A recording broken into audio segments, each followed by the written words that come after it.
Thank you, Madam President. This weekend, the United States of America passed an almost unimaginable, sad milestone, our 200,000th recorded death from COVID-19. We are a nation in mourning. In addition to 200,000 family, friends, and neighbors we have now lost to this brutal pandemic, America is also mourning the loss of an historic champion of equality, a woman who spent her entire life, every ounce of her strength and talent she was given, in pursuit of America's highest ideal, equal justice under the law. A Jewish teaching says that those who die just before the Jewish New Year are those whom God has held back until the last moment because they were most needed on earth. So it seems fitting that Justice Ruth Bader Ginsburg left this world as the sun was setting last Friday, marking the start of Rosh Hashanah. Years before, Ruth Bader Ginsburg made history as only the second woman ever to serve on the United States Supreme Court. Even at that time, she'd already earned an enduring place in American history. She has been called the Thurgood Marshall of the gender equality movement. As a lawyer and law professor, she was the mastermind in the 1970s behind a legal strategy that finally began to dismantle an American legal system that treated women in many ways as second-class citizens. Law professor David Cole called her strategy radical incrementalism. It is hard today for many Americans to imagine how deeply entrenched and how commonly accepted gender discrimination was in American law and American society. Before Ruth Bader Ginsburg began her legal crusade to make real for women the words carved of the doors of the U.S. Supreme Court, equal justice under the law. The legal challenges she brought changed the way the world is for women and for all Americans. Before she began her legal crusade, women were treated by law differently than men. Hundreds of state and federal laws and programs restricted what women could do. Many jobs were legally closed to women. Many basic economic, social, and legal rights that we now take for granted were legally denied to women for no reason other than gender.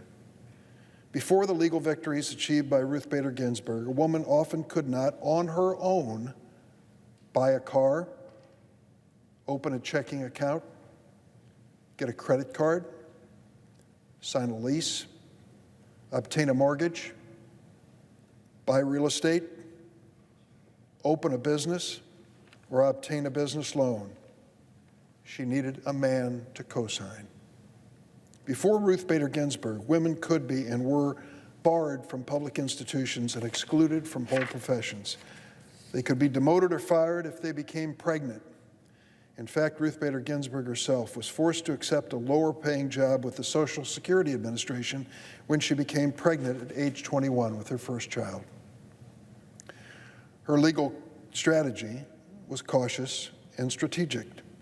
Knowing that she needed to persuade mostly male judges, including an all-male Supreme Court, she chose cases that illustrated how gender discrimination can also harm men.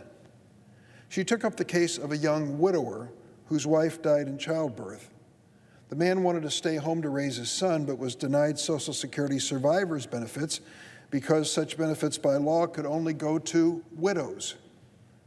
Decades later, when that little boy, who was the subject of this case, grew up, Justice Ginsburg officiated at his wedding at the Supreme Court building. Her goal was simple but compelling: to make clear that the 14th Amendment's promise of equal protection under the law covers women as well as men. As I said, it was not only women who benefited from her life's work. If you're a man who's been covered by your wife's medical benefits, thank Ruth Bader Ginsburg. If you're a man who's been able to claim Social Security survivor benefits or name a woman as executor of your estate, thank Ruth Bader Ginsburg. We've not erased all gender-based inequality, and Ruth Bader Ginsburg knew that well. Some of the legal victories for equal justice that she and others helped to achieve are now threatened. Some have been diminished outright. She knew that. Her concern about these threats to hard-won rights was the basis for some of her most famous and fiery dissents, and why this often quiet, soft-spoken woman took the unusual step many times of reading her dissents from the bench. She wanted us to understand what was at stake so that we could join her in the fight. That's what she did in 2007 in the case of Lilly Ledbetter versus Goodyear Tire. The Supreme Court ruled 5-4 that a woman who was paid less than her male co-workers for years, doing exactly the same work, could not sue her former employer for wage discrimination. The woman only learned about the pay gap after she retired, but a conservative majority then on the court ruled that she'd lost her chance at justice by failing to sue within 6 months of her first unequal paycheck. In her dissent, Justice Ginsburg challenged Congress to correct this injustice, and we did. The very first law signed by President Barack Obama was the Lilly Ledbetter Fair Pay Act of 2009. A framed copy of that signed law hung in Justice Ginsburg's Supreme Court chambers as a gift from President Obama. He signed it with the following inscription: "Thanks for helping create a more equal and just society." In her dissent in the 2013 voting rights case, Shelby County versus Holder, which gutted the heart of the Voting Rights Act, Justice Ginsburg pointed out the awful irony of the majority decision. She wrote that throwing out the need for jurisdiction with histories of voter suppression declared changes in their voting laws before elections because the laws had already worked was, quote, like throwing away your umbrella in a rainstorm because you are not getting wet. She was right. Our democracy would be stronger today had just one more justice on the Supreme Court agreed with her. It's up to Congress now to heed her warning by passing the John Lewis Voting Rights Advancement Act, which languishes on the desk of Senator McConnell. Ruth Bader Ginsburg was a champion of workers' rights, of disability rights, LGBTQ rights, and environmental justice. And she was a woman who believed deeply that part of America's greatness is the welcome and safety and opportunity that America has offered to immigrants and refugees for most of our history. Like myself, Justice Ginsburg was the child of an immigrant who came to this country partly to flee religious persecution. My mother and her family left Russian-occupied Lithuania partly to escape anti-Catholic persecution. Her father, Ginsburg's father, left Odessa, Russia, for New York when he was 13 to escape anti-Jewish pogroms. Her mother was born in New York 4 months after her family moved from Austria. Extended family members later died in the Holocaust. Justice Ginsburg's mother was like my mother in another way. They were both very intelligent women who were denied a full education because money was tight, because they lived in a time when expectations about women were so low. Like my mother, Celia Ginsburg used to take her child to the public library, where she would check out as many books as she could read. She saved her pennies so that her daughter could one day get the college education she was never able to get herself. Celia Ginsburg dreamed that her bright young daughter might grow up, if she were lucky and worked really hard, and become a high school history teacher. Instead, Ruth Bader Ginsburg grew up and changed history. She changed America forever. America is fundamentally different and fairer as a nation because of the vision and work of Ruth Bader Ginsburg. I recalled over the weekend and repeated to my wife this amazing statistic that Ruth Bader Ginsburg battled cancer 5 times over nearly 20 years, and then, of course, lived through the death 10 years ago of her beloved husband, Marty. But she almost never missed a day on the bench. She worked through chemo sickness and broken ribs and terrible pain. Nevertheless, she persisted. I want to read you something she said many times. I really like this. She said, "What's the difference between a bookkeeper in New York's garment district and a Supreme Court justice? 1 generation. My own life bears witness," she said, "the difference between the opportunities available to my mother and those afforded to me." Ruth Bader Ginsburg did not simply take opportunities afforded to women. More than perhaps any American in history, she helped to create those opportunities. Loretta and I offer our deepest condolences to her friends and to her family, especially her daughter Jane. her son James, who now calls Chicago home, her grandchildren, and her great-granddaughter. May her memory be a blessing, and may her life be a guiding light for all of us. Madam President, I ask consent that the next statement be placed as a separate part of the record. Without objection. Madam President, Americans across the nation were shocked and devastated when they heard the news of Justice Ginsburg's passing. It was a moment we will not forget. The gravity of that announcement hit hard, not because just the loss of a national icon, because of the sense of foreboding of what would happen next right here in this chamber in the United States Senate. The year 2020 has already brought us so much pain and anguish. A pandemic that's killed 200,000 Americans, sickened over 6 million, devastating job losses and economic damage, a long overdue national reckoning over racial injustice, deadly wildfires, natural disasters destroying communities, and a president, sadly, who seeks to divide and inflame instead of uniting America and bringing us together in common purpose. Justice Ginsburg foresaw the tension that her absence from the court would cause.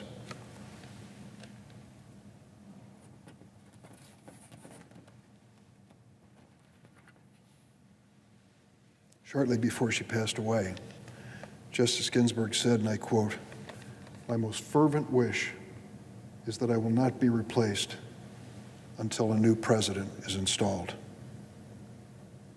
Unfortunately, Justice Ginsburg's last request is falling on deaf ears in the Senate chamber. Shortly after the news of her death, Senator McConnell announced that he would hold a Supreme Court vote this year. Look at what Senator McConnell said himself. The date was February 13th, 2016. Justice Anton Scalia had died, a vacancy on the Supreme Court. And here's what Senator McConnell, then leader of the Senate, said. "The American people should have a voice in the selection of their next Supreme Court justice. Therefore, this vacancy should not be filled until we have a new president." The words of Senator Mitch McConnell. That statement is very clear and unambiguous. And Senator McConnell made it 269 days before the presidential election. It is the so-called Mcconnell Rule. This was a firm precedent establishing that Senate Republicans would not consider a Supreme Court nominee in an election year. President Barack Obama sent the name of Judge Merrick Garland from the D.C. Circuit to the Senate for a hearing and a vote. The treatment he received from the Senate was disgraceful. Senator McConnell announced he would not even give him the time of day nor meet with him in his office. And he admonished those Republican senators who did. Merrick Garland was being shunned by Senator McConnell because of his rule, the Mcconnell Rule. No vacancy shall be filled until we have a new president. Steadfast in his determination to show that this principle would prevail, he shunned Merrick Garland. Well, it turns out that this rule of law, this Mcconnell Rule that guided the Senate 4 years ago, was not as sacrosanct as one might think. A nation guided by a rule of law cannot have one set of rules under Democratic presidents and another set under Republican presidents. That's just what Senator McConnell called for on Friday.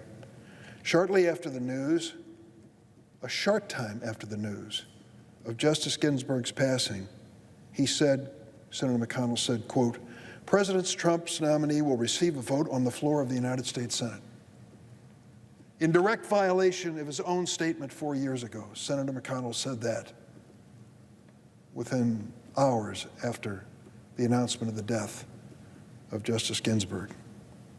When Senator McConnell made that statement, we were only 46 days from election. People in many states had already started casting their vote. Senator McConnell's justifications for breaking his own rule simply don't stand up to scrutiny. Distinctions without any difference. and they have never stood up to common sense. Senator McConnell clearly said when he laid down the Mcconnell Rule on February 13, 2016, that the American people should have the last word, and that election year Supreme Court vacancies should be filled in the next presidential term. There were no caveats, no exceptions, no amendments. He stated it clearly in just a handful of words. Now Senator McConnell claims that whether or not the American people have a voice should depend on which party controls the Senate. Now his party controls the Senate, and his party has the president. And the rules, the so-called Mcconnell Rule that we were to live by, apparently is being rejected by Senator McConnell himself. He says that what Republicans did in 2016 was acceptable because the Senate at that time was controlled by Democrats, or pardon me, by Republicans from the White House and a different party in the White House that year. A distinction without a difference. Why should the composition of the Senate dictate whether or not the American people should have a voice in the selection of the next Supreme Court justice? You could just as easily point out that 2016 was different because we had a president, Barack Obama, who actually had won a popular vote, unlike the current president. Should that fact resolve whether the American people get a voice in the court's future? Either the American people do get an election year voice regarding the future of the court, or they don't. In 2016, Senator McConnell said they do. Now he says they don't. It's a flip-flop, plain and simple, because it's to his personal political advantage to reverse this stated principle. And the Republican effort to point to Senator Harry Reid for changing the Senate rules for lower court nominations in 2013 is no justification to anyone who has a memory. Senator Reid was responding to an unprecedented Republican obstruction of President Obama's nominees. And Senator Reid made a point of not changing the rule, the 60-vote requirement, when it came to Supreme Court confirmations. It was Senator McConnell who did that in 2017. And while Senate rules do change from time to time, you certainly can't have rules that depend on whether it's a Republican or Democratic president or a Republican or Democratic Senate. That's exactly what Senator McConnell is calling for. So here's what it comes down to. In 2016, Senator McConnell said the people should get the voice through an upcoming election because that outcome at the moment was better for his Republican agenda of controlling the court. In 2020, Senator McConnell reversed himself and said the people should not get a voice through the upcoming election because that outcome is better for the Republicans today. Let's be clear. This is not about rules or principle or comity. This is about raw partisan power. The hypocrisy is bad enough. What makes it worse is its hypocrisy which is so evident to the American people at this moment in our history. What is at stake here? Is this just a matter of battle of the giants in Washington, the big shots screaming at one another in the news and through the media? Or is there more to it? Turns out there's much more. Let's start with health care. This November, the Supreme Court will hear arguments in a case in which the Trump administration and Republicans are arguing the Affordable Care Act should be struck down in its entirety. 20 million Americans have health insurance under the Affordable Care Act, and every health insurance policy sold in America is subject to the law of the Affordable Care Act. If the Supreme Court does what the Trump administration and the Republicans are asking it to do, 20 million Americans could lose their health care coverage, 600,000 of them in my state of Illinois. Tens of millions of Americans with pre-existing condition, including 5 million in Illinois, would lose protections the Affordable Act currently gives them. 6 million Americans, remember, have been diagnosed with positive results from COVID-19. Many more, sadly, will be diagnosed in the years ahead. And they, of course, now must answer the question, have you ever tested positive for COVID-19? And if they answer it, they will have a pre-existing condition which the insurance company used to jump on to either raise your premiums or to deny you coverage. And if the Republicans have their way before the Supreme Court, young adults up to the age of 26 will no longer be able to stay on their parents' health insurance. Hospitals, especially in rural areas, will see a significant loss of revenue from the elimination of Medicaid expansion. At this moment, in the middle of a raging pandemic, it is unimaginable the Republicans are trying to wipe out the critical health care protections in the Affordable Care Act. But that's what they're fighting for in the case before the Supreme Court. Republicans were never able to repeal the Affordable Care Act on the floor of the Senate. I'll never forget that early morning vote. It was about 2 or 2:30 a.m. when John McCain came through those doors and stood right by that table, and as much as he could lift that right arm, because it had been broken when he was a prisoner of war, something which I honor him for and never will ridicule him for, he lifted that arm as much as he could and said, no, no. And that no vote saved the Affordable Care Act. Why did he do it? He explained afterwards. The Republicans don't have an alternative. They don't have a substitute. They want to eliminate an Obama bill, an Obama law, and they have nothing to replace it with. It's still the case today. And the Republicans are no longer fighting this battle on the floor of the Senate. They're fighting it across the street in the Supreme Court building. So the deciding vote on the Supreme Court, is it important to America? For 20 million Americans, it is deadly important as to whether they have affordable, quality health care. Republicans were never able to repeal the Affordable Care Act because of John McCain's courage. So Republicans are now trying to accomplish in the Supreme Court what they couldn't accomplish on the floor of the Senate. In fact, on many issues where the Republican Party position is not popular, Republicans are trying to get the courts to do what they can't do legislatively. Issues like restricting the right to vote and other civil rights, rolling back environmental protections, dictating what women can and cannot do with their own health, wiping gun safety laws off the books, deporting dreamers, and undermining worker protections. The Supreme Court was created by the founders of our nation to be the arbiter of equal justice under the law, not as a tool for one party's political agenda. Well, the American people can smell a rat. They know when the game's rigged. They look at the Mcconnell Rule that he announced in 2016, and now they look at what he's actually doing in 2020. They know this isn't on the level. Sadly, in many ways, Senate Majority Leader McConnell has broken the United States Senate down in recent years. And I fear if we go down the path President Trump and Senator McConnell have set us on, the Supreme Court may end up broken too. It will only take 4 Republican senators to stop this travesty. 4. 4 Republican senators can say enough. We lived by the Mcconnell Rule 4 years ago. We publicly stated that it was the right thing to do then. We would be hypocrites to an extreme if we turn our back on it now.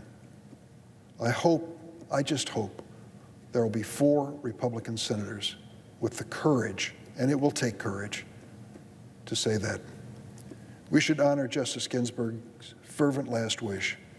Let the American people have a voice in filling his vacancy. That's what Senator McConnell insisted upon 38 weeks before the election in 2016. That should also be our standard in 2020, 6 weeks before the election. There should be no confirmation before inauguration. Madam President, I yield the floor.